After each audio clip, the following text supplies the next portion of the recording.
Hello guys, போன வீடியோவில் வந்து ரவுண்ட் நெக் எப்படி ஸ்டிச் பண்ணுறது அப்படின்னு சொல்லி பார்த்தோம். இந்த வீடியோவில் வந்து இந்த pan neck, V neck, diamond shape neck, இந்த மாதிரி நெக்லாம் வந்து எப்படி ஸ்டிச் பண்ணலாம் அப்படின்னு சொல்லிட்டு பார்க்க போகிறோம். இப்போ ரவுண்ட் நெக் வந்து ஸ்டிச் பண்ணுறதுக்கு நீங்கள் கிளாத் வந்து எப்படி கட் பண்ணுவீங்க? கிராஸாக கட் பண்ணுவீங்க. இதில் வந்து ஸ்ட்ரெயிட்டாக கட் பண்ணணும். நான் கட் பண்ணுற பாருங்களேன், இந்த மாதிரி வந்து ஸ்ட்ரெயிட்டாக வந்து கட் பண்ணி எடுத்துக்கணும். உங்களுக்கு எவ்வளோ தேவையோ அந்த அளவுக்கு ஸ்ட்ரெயிட்டாக வந்து கட் பண்ணி எடுத்துக்கோங்க. இந்த ஜாயின் போடுறதுமே வந்து அதில் வந்து கிராஸாக வந்து ஜாயின் பண்ணுவீங்க.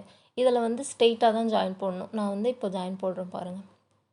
இந்த மாதிரி ஸ்ட்ரெயிட்டாக தான் வந்து ஜாயின் போட்டு எடுத்துக்கணும். ஃபுல்லாகவே உங்களுக்கு எவ்வளோ தேவையோ அந்த அளவுக்கு வந்து ஸ்ட்ரெயிட்டாக ஜாயின் போட்டு எடுத்துக்கோங்க. ஜாயின் போட்டுட்டு இதை வந்து டபுள் ஹோல் பண்ணி ரெண்டாக மடித்து ஃபுல்லாகவே ஸ்டிச்சஸ் போட்டுட்டு வந்துடுங்க ஸ்ட்ரெயிட்டாக. இப்போ சைடில் வந்து எக்ஸ்ட்ரா அந்த பிசுறு அந்த மாதிரிலாம் இருந்துச்சுன்னா வந்து அதை கட் பண்ணி எடுத்துருங்க. நீட்டாக வச்சுக்கோங்க. இப்போ உங்களுக்கு நான் இதில் வந்து இந்த டைமண்ட் ஷேப் நெக் இருக்கும்ல, இதை வந்து எப்படி ஸ்டிச் பண்ணுறது அப்படின்னு சொல்லிட்டு ஸ்டிச் பண்ணி காமிக்கிறேன். இப்போ அந்த வந்து மேலே அழகாக வச்சு அப்படி ஸ்ட்ரெயிட்டாக ஸ்டிச் போடுங்க. ஜூம் பண்ணி காமிக்கிறேன். போட்டு இந்த கிராஸாக இருக்குல்ல, இந்த இடத்துல மட்டும் சின்னதாக ஒரு ஃப்ளீட் வச்சு லைட்டாக ஒரு ஊசி அப்படியே குத்தி எடுக்கணும். குத்தி அழகாக திருப்பணும். திருப்பி அதேமாதிரி அந்த மூளையாக இருக்குல்ல, அந்த டைமண்ட் ஷேப் அந்த இடத்துல மட்டும் சின்னதாக ஃப்ளீட் வைங்க.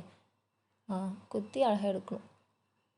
அதே மாதிரி இந்த இடத்துலையும் வந்து ஃப்ளீட் வைக்கணும். வச்சு இந்த மாதிரி அந்த ஊசியால் அழகாக குத்தி எடுங்க. இந்த மாதிரி தான் ஃப்ளீட் வச்சுட்டு வரணும்.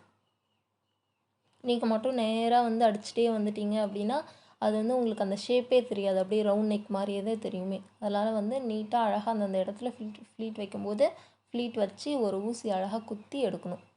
இப்போ வந்து படிமான தையல், நீங்கள் படிமான தையலும் போடக்குள்ளேயும் அதே மாதிரி தான் அழகாக அந்த இடத்துல ஊசி குத்தி அழகாக திருப்பி எடுத்து படிமான தையல் போடணும்.